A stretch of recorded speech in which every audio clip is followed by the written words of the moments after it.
I'm going to show you how you can add a delta chart like this one over here to your presentation using the Engage add-in. So a delta chart simply is a stacked column chart with a delta that's automatically calculated for you. So let me show you how you can add another one. I'll just make some room here. So first you want to make sure you have the Engage tab selected here at the top on the ribbon. And from there you want to click on Infographics. And you'll notice the delta chart here. So if you click on that and then click Insert, it'll automatically add a new delta chart infographic here for you. And you can see this one's a slight variation of the one I initially had over here, where the percentage calculation is put on the top of the stat columns instead of on the right. So you'll notice this dialog open. So if I close this and if I click on the infographic, like all of our infographics, you'll notice these two gears appear that will reopen the dialog box. And what I'll do is I'll just go through the different options here so that you can customize it the way you like. So earlier I was mentioning like the delta options here, so I'll just skip to those right now. So the type here you can select either as a percentage, so in this case, and in this first example as well, the difference between 797 million and 1,050 million is 32%. So these are the totals that automatically get calculated at the top of the columns here. But if I want it to show as the actual value, so in this case, like it's in millions, I can just select this drop down and it shows me the delta between these two numbers as being plus 253 million. What's nice here is if I go in and click on Edit Data and I make a change here, so instead of 800 million, I do 100 million, and then I close this. So not only do the totals and the entire chart automatically update, but so does the delta value here that's calculated. So the other option I have is if I want to show, if I want to go back to the percentage value, I can do that. And then the style, I can either show at the top with this line, or I can put the values to the right, like in this first example over here. So let me just go back to putting it at the top because I have an example with the delta value on the right over here. So I'll just finish this section here since we started in this section under delta options. So I can change this line color. So if I want to add, give it more attention, I could make it red.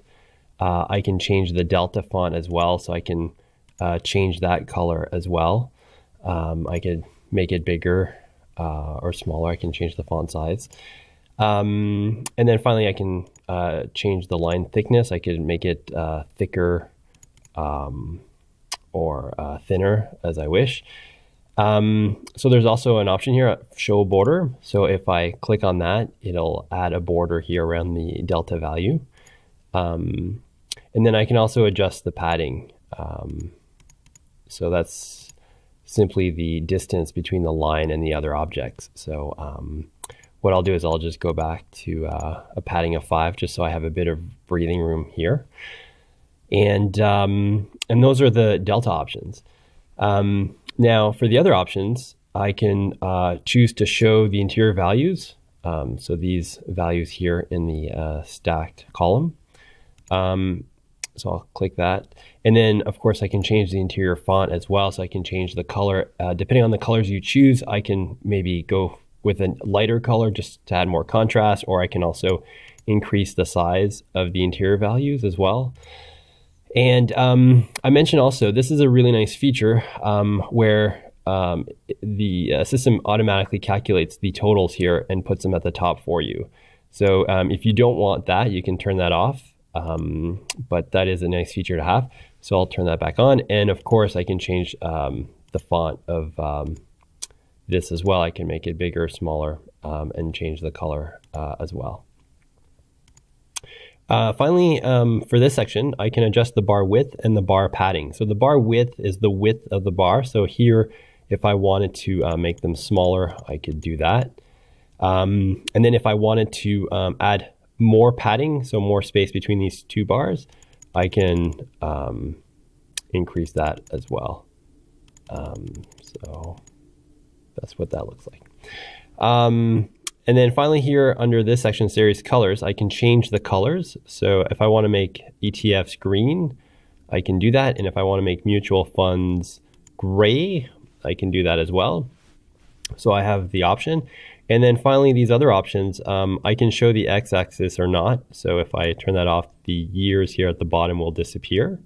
So I can turn that back on. And of course, I can change the font size and color as well for the x-axis. And finally, the y-axis over here, where it says ETFs, mutual funds, I could make that a little bit bigger just so it's easier to read. And I also have the option of showing those or not.